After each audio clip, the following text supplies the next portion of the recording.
வணக்கம். இன்றைக்கி ஜானூஸ் கிச்சனில் ஒரு ஹெல்த்தியான கேரட் பீன்ஸ் பொரியல் செய்யலாம். நான் கடாயில் ஒரு டேபிள் ஸ்பூனுக்கு எண்ணெய் ஊற்றிருக்கேன். அதில் கொஞ்சமாக கடுகு, கொஞ்சம் உளுத்தம்பருப்பு சேர்த்துருக்கேன். ஒரே ஒரு வரமிளகாய் கிள்ளி போட்டிருக்கேன். ஒரே ஒரு பச்சை மிளகாய் சேர்த்துக்கிறேன். கொஞ்சமாக கருவேப்பிலை சேர்த்துக்கிறேன். இப்போ இது கூட ஒரு சின்ன சைஸ் வெங்காயத்தை கட் பண்ணி வச்சுருந்தேன், அதையும் சேர்த்துக்கிறேன். சேர்த்துட்டு ஒரு நிமிஷம் வதக்கிக்கிறேன்.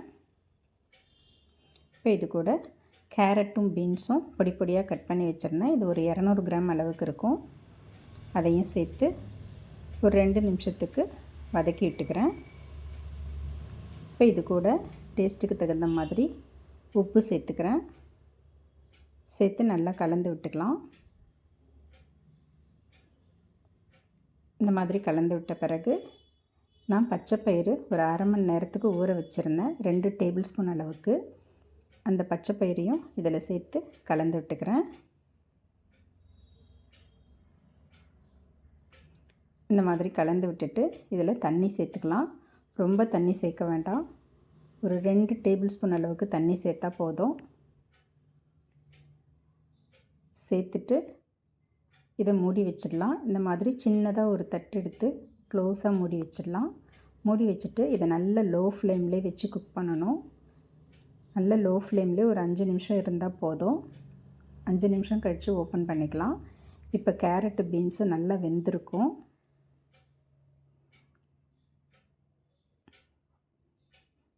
இப்போ நல்லா வெந்துருச்சு. கேரட்டும் நல்லா வெந்துருச்சு, பீன்ஸும் நல்லா வெந்துருச்சு.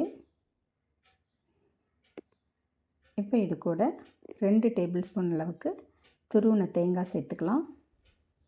அது கூடவே கடைசியாக கொஞ்சம் கொத்தமல்லி தழையும் சேர்த்துக்கிறேன். சேர்த்து நல்லா கலந்து விட்டுடலாம். அவ்வளோதாங்க, ஒரு ஹெல்த்தியான கேரட் பீன்ஸ் பொரியல் ரெடி ஆகிடுச்சு. தேங்க்ஸ் ஃபார் வாட்சிங். வணக்கம். இன்றைக்கி ஜானூஸ் கிச்சனில் ஒரு டேஸ்டான உருளைக்கிழங்கு வறுவல் பார்க்கலாம். ஒரு கடாயில் 1 டேபிள் ஸ்பூன் எண்ணெய் ஊற்றிருக்கேன். அரை டேபிள் ஸ்பூன் கடுகு, அரை டேபிள் ஸ்பூன் உளுத்தம்பருப்பு, 1/4 டேபிள் ஸ்பூன் பெருஞ்சீரகத்தை க்ரஷ் பண்ணி போட்டிருக்கேன். ஒரு சின்ன சைஸ் வெங்காயம் பொடி பொடியாக நறுக்கி போட்டிருக்கேன். ஒரு 2 பச்சை மிளகாய், அரை தக்காளியை பொடி பொடியாக நறுக்கி போட்டிருக்கேன். இதெல்லாம் வதக்கிக்கலாம். ஒரு 2 நிமிஷம் வதக்கிக்கலாம். இப்போ இதில் ஒரு 4-5 பல் பூண்டு தட்டி போட்டிருக்கேன். கொஞ்சம் கருவேப்பிலை போட்டிருக்கேன். இதையும் சேர்த்து நல்லா கலந்து விட்டுக்கலாம். இப்போ இது கூட 2 சிட்டிக்காய் அளவுக்கு மஞ்சள் தூள் சேர்த்துருக்கேன். இந்த உருளைக்கிழங்கு வறுவலுக்கு தேவையான அளவுக்கு உப்பு சேர்த்துருக்கேன். இதையும் சேர்த்து நல்லா கலந்து விட்டுடலாம். இப்போ இதை மீடியம் ஃப்ளேம்லேயே வச்சு ஒரு 2 நிமிஷம் மூடி வச்சுக்கலாம். இப்போ இதை ஓப்பன் பண்ணிவிட்டு நல்லா கலந்து விட்டுட்டு இது கூட நான் உருளைக்கிழங்கு வேக வச்சு வச்சுருந்தேன். ஒரு 2 மீடியம் சைஸ் உருளைக்கிழங்கு வேக வச்சு இந்த மாதிரி க்யூபாக கட் பண்ணி வச்சுருக்கேன். அதையும் சேர்த்துக்கிறேன். அதையும் சேர்த்து கலந்து விட்டுட்டு இப்போ இதில் காரம் சேர்த்துக்கலாம். நான் காரத்துக்கு சாம்பார் பொடி தான் யூஸ் பண்ணுறேன். அரை டேபிள் ஸ்பூன் அளவுக்கு சாம்பார் பொடி சேர்த்துருக்கேன். இந்த காரமே இதுக்கு போதும். சேர்த்துட்டு நல்லா கலந்து விட்டுடலாம். இந்த காரம் அந்த உருளைக்கிழங்குல நல்லா கோட் ஆகிற மாதிரி நல்லா கலந்து விட்டுக்கிட்டே இருக்கலாம். ஃப்ளேமை வந்து நம்ம லோ ஃப்ளேம்லேயே வச்சுக்கலாம். இதே மாதிரி அடிக்கடி கலந்து விட்டுக்கிட்டு உருளைக்கிழங்கு செவக்கிற வரைக்கும் ஒரு 2லேருந்து 3 நிமிஷம் சிம்மிலே வச்சு இந்த மாதிரி கிளறி விட்டுக்கிட்டு இருக்கலாம். இப்போ இது கூட கடைசியாக கொஞ்சமாக கொத்தமல்லி தழை சேர்த்துக்கிறேன்.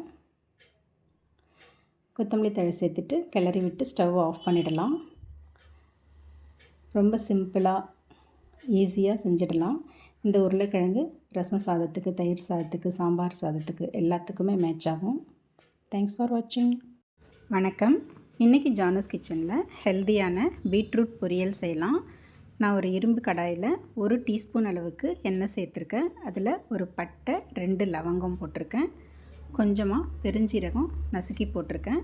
அது கூடவே ஒரு சின்ன சைஸ் வெங்காயத்தை பொடி பொடியாக நறுக்கி போட்டிருக்கேன். அதை ஒரு நிமிஷம் வதக்கிக்கிறேன். இப்போ இது கூட கொஞ்சம் கருவேப்பிலையும் சேர்த்துக்கிறேன். சேர்த்து கலந்து விட்டுட்டு ஒரே ஒரு வரமிளகாய் கிள்ளி போட்டுக்கிறேன். அதையும் சேர்த்து வதக்கி விட்டுக்கலாம். இந்த மாதிரி வதக்கின பிறகு இதில் பீட்ரூட்டு இந்த மாதிரி குட்டி குட்டியாக க்யூப் ஷேப்பில் கட் பண்ணி வச்சுருந்தேன். ஒரு 200 கிராம் அளவுக்கு இருக்கும். அதையும் சேர்த்து 2 நிமிஷத்துக்கு நல்லா அந்த எண்ணெயிலே வதக்கி விட்டுக்கலாம். இப்போ இது கூட 2 சிட்டிகை மஞ்சள் தூள் சேர்த்துருக்கேன். சாம்பார் பொடி 1/2 டேபிள் ஸ்பூன் அளவு சேர்த்துருக்கேன். டேஸ்ட்டுக்கு தகுந்த மாதிரி உப்பு சேர்த்துக்கிறேன். இது எல்லாத்தையும் நல்லா கலந்து விட்டுக்கலாம். இந்த மாதிரி கலந்து விட்டுட்டு இதில் தண்ணி சேர்த்துக்கலாம். இந்த பீட்ரூட் கொஞ்சம் நிதானமாக தான் வேகும். இந்த பீட்ரூட் முழுகிற அளவுக்கு தண்ணி சேர்த்துக்கலாம். இந்த மாதிரி தண்ணி சேர்த்து நல்லா கலந்து விட்டுட்டு ஸ்டவ் நல்ல லோ ஃப்ளேம்லேயே வச்சு இந்த பீட்ரூட்டை வேக வச்சுக்கலாம். அது வேகட்டும். அதுக்குள்ளே ஒரு மிக்ஸி ஜாரில் கொஞ்சமாக பெருஞ்சீரகம் சேர்த்துருக்கேன். 2 டேபிள் ஸ்பூனுக்கு பொட்டுக்கடலை சேர்த்துருக்கேன். இதை கோர்ஸாக இந்த மாதிரி அரைச்சி எடுத்துக்கலாம். இப்போ பீட்ரூட்டை ஓப்பன் பண்ணிக்கலாம். நல்லா வெந்துருச்சு. இதை ஒரு தடவை கலந்து கொடுத்துட்டு நம்ம அரைச்சி வச்சுருந்த அந்த பெருஞ்சீரகம் பொட்டுக்கடலை பவுடர் எடுத்து இதில் சேர்த்துக்கலாம். சேர்த்துட்டு நல்லா கலந்து விட்டுடலாங்க. கடைசியாக இதில் கொஞ்சமாக கொத்தமல்லி தழையும் சேர்த்துக்கிறேன். சேர்த்துட்டு நல்லா கலந்து விட்டுடுறேன். அவ்வளோதாங்க, ஒரு ஹெல்த்தியான பீட்ரூட் பொரியல் ரெடி ஆகிடுச்சு. ஹெச்பி லெவலை இன்க்ரீஸ் பண்ணுறதுக்கு இந்த பொரியல் ரொம்ப ஹெல்ப் பண்ணும். தேங்க்ஸ் ஃபார் வாட்சிங். வணக்கம். இன்றைக்கி ஜானூஸ் கிச்சனில் கத்திரிக்காய் வதக்கல் செய்யலாம். இது ரொம்ப ஈஸியாக செஞ்சிடலாம்.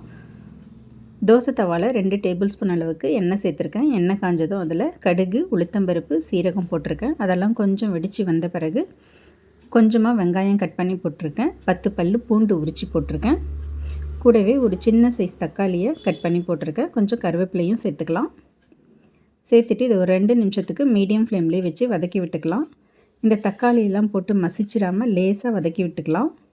தக்காளியெல்லாம் முழுசாக தெரிஞ்சால் நல்லாயிருக்கும். இப்போ 200 கிராம் அளவுக்கு கத்திரிக்காவை இந்த மாதிரி க்யூப் ஷேப்பில் கட் பண்ணி பொடி பொடியாக கட் பண்ணி வச்சுருந்தேன். அதையும் சேர்த்துக்கிறேன். சேர்த்துட்டு வதக்கி விட்டுக்கலாம். இந்த மாதிரி நல்லா கலந்து விட்டுட்டு இப்போ இது கூட டேஸ்ட்டுக்கு தகுந்த மாதிரி உப்பு சேர்த்துக்கிறேன். 1/4 ஸ்பூன் அளவுக்கு மஞ்சள் தூள் சேர்த்துக்கிறேன். சேர்த்துட்டு எல்லாத்தையும் நல்லா கலந்து விட்டுறேன். இப்போ இந்த உப்பு மஞ்சள் தூள் எல்லாம் எல்லா இடத்துலையும் படுற மாதிரி நல்லா கலந்து விட்டுட்டு இதை நல்லா ஈவனாக ஸ்ப்ரெட் பண்ணி விட்டு மூடி வச்சிடலாம். ஸ்டவ் நல்ல லோ ஃப்ளேம்லேயே வச்சிடலாம். ஒரு 2-3 நிமிஷத்துக்கு அப்படியே இருக்கட்டும். இந்த மாதிரி லோ ஃப்ளேம்லேயே வச்சு மூடி வைக்கும் போதே கத்திரிக்காயெலாம் நல்லா வெந்துடும். கத்திரிக்காய் எப்போவுமே சீக்கிரம் வெந்துடும். இப்போ ஓப்பன் பண்ணிவிட்டு நல்லா கலந்து விட்டுக்கலாம். ஒரு கத்திரிக்காய் எடுத்து செக் பண்ணி பார்த்துக்கிறேன். இப்போ நல்லா வெந்துருச்சு கத்திரிக்காய். இப்போ இதில் காரம் சேர்த்துக்கலாம். நான் காரத்துக்காக சாம்பார் பொடி 1/2 ஸ்பூன் அளவுக்கு சேர்த்துருக்கேன். அதே மாதிரி மிளகுத்தூளும் கொஞ்சமாக ஒரு 2-3 சிட்டிகை மிளகுத்தூள் சேர்த்து நல்லா கலந்து விட்டுறேன். இந்த மாதிரி கலந்து விட்டுட்டு ஸ்டவ்வை மீடியம் ஃப்ளேம்லேயே வச்சு இதை நல்லா பரட்டி விட்டுக்கிட்டே இருக்கணும். நல்லா பரட்டிட்டு இப்போ இது கூட கடைசியாக 2 டேபிள் ஸ்பூன் அளவுக்கு துருவின தேங்காயும் கொத்தமல்லி தழையும் சேர்த்துக்கலாம். அவ்வளோதாங்க, ஒரு கத்திரிக்காய் வதக்கல் ரெடி ஆகிடுச்சு. இதில் நல்லா உதிரி உதிரியாக வடித்த சாதத்தை போட்டு நல்லா பிசைஞ்சு லஞ்ச் பேக்கிங்க்கும் எடுத்துகிட்டு போகலாம். இதுக்கு சைட் டிஷ்லாம் எதுவும் தேவையில்லை. அவ்வளோ நல்லாயிருக்கும் சாப்பிட்றதுக்கு. தேங்க்ஸ் ஃபார் வாட்சிங். வணக்கம். இன்றைக்கி ஜானூஸ் கிச்சனில் சேப்பக்கிழங்கு வறுவல் செய்யலாம்.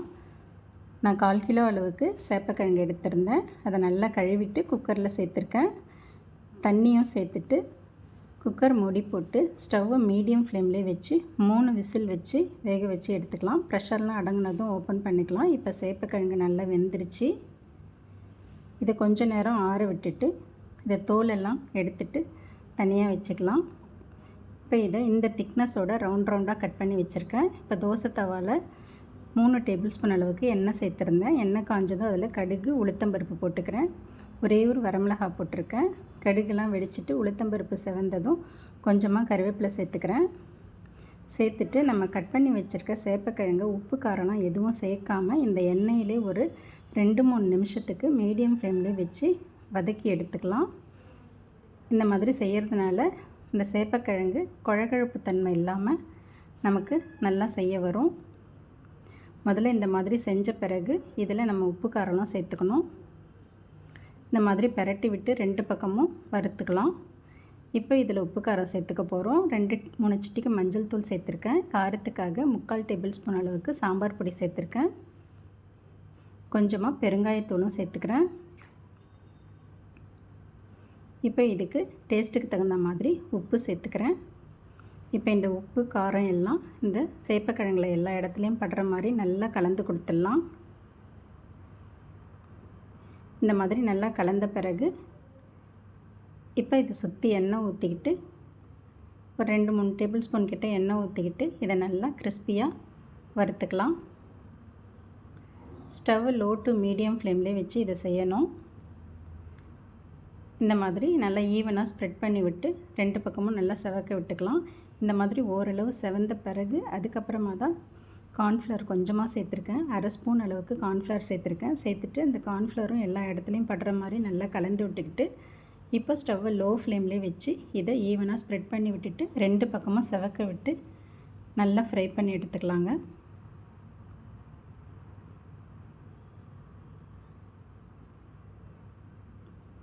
இப்போ அவ்வளோதாங்க, சேப்பக்கிழங்கு வறுவல் ரெடி ஆகிடுச்சு.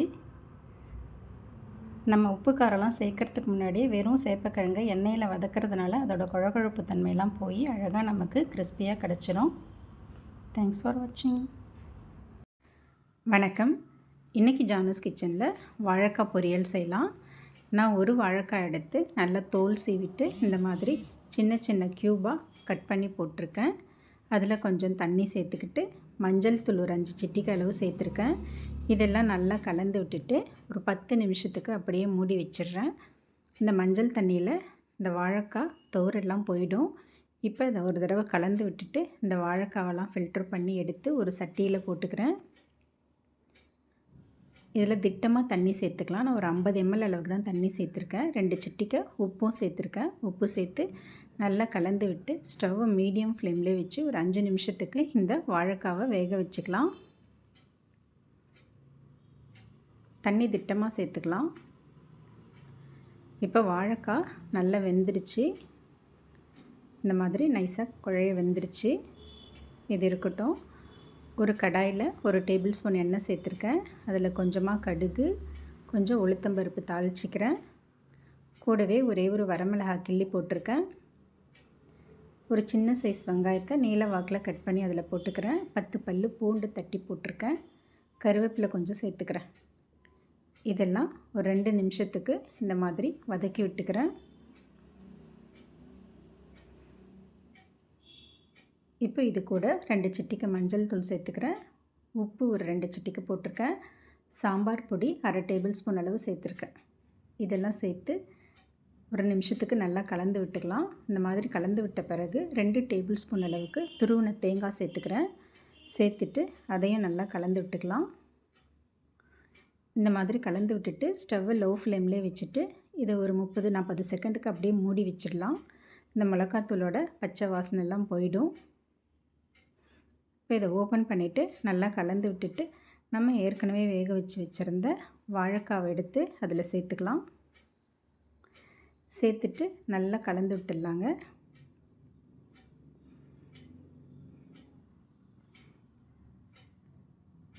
இந்த மாதிரி கலந்து விட்டுட்டு இதில் கொஞ்சம் பெருங்காயத்தூளும் சேர்த்துக்கணும். பெருங்காயத்தூள் சேர்த்துட்டு கொத்தமல்லி தழை கொஞ்சம் கடைசியாக போட்டுக்கலாம். போட்டு ஸ்டவ் ஆஃப் பண்ணிவிட்டு நல்லா கலந்து விட்டுடலாம். அவ்வளோதாங்க, ஒரு சிம்பிளான டேஸ்டான வாழைக்காய் பொரியல் ரெடி ஆகிடுச்சு. இது சாம்பார் சாதம், காரக்குழம்பு, ரசம் எல்லாத்துக்குமே ரொம்ப மேட்சிங்கான சைட் டிஷ்ஷாக இருக்கும். தேங்க்ஸ் ஃபார் வாட்சிங்.